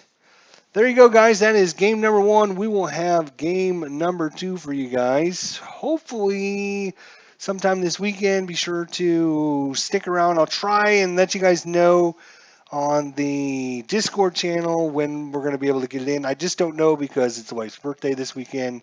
So I got to kind of arrange things around. But we'll try and get another game in this weekend for you guys. So anyways, Tabletop Sports Delaware 1920 Chicago White Sox move on. He'll face the 1 seed or the 8 seed, depending on who wins that tournament. And then we're gonna have next game up is gonna be the 1909 Chicago Cubs. No, I'm sorry, we're not doing that one next. I don't believe we're not gonna do that one next. We're gonna probably do the Twins Giants game next. The 67 Minnesota Twins and the 1993 San Francisco Giants. Either tomorrow or Sunday, one of those days. Anyways, Clinton, sorry, my friend, didn't quite work out. It started off well, 3-0. The White Sox came back. It was 3-1. By the 4th inning, it was then 3-2. In the 6th inning, it was 6-2. But then that 5 runs in the 6th inning were just killer, which give the White Sox the lead 7-6. They tacked on 2 more in the 7th, 1 more in the 8th, and they win 10-6 in game number 1. So thanks everyone for coming on out.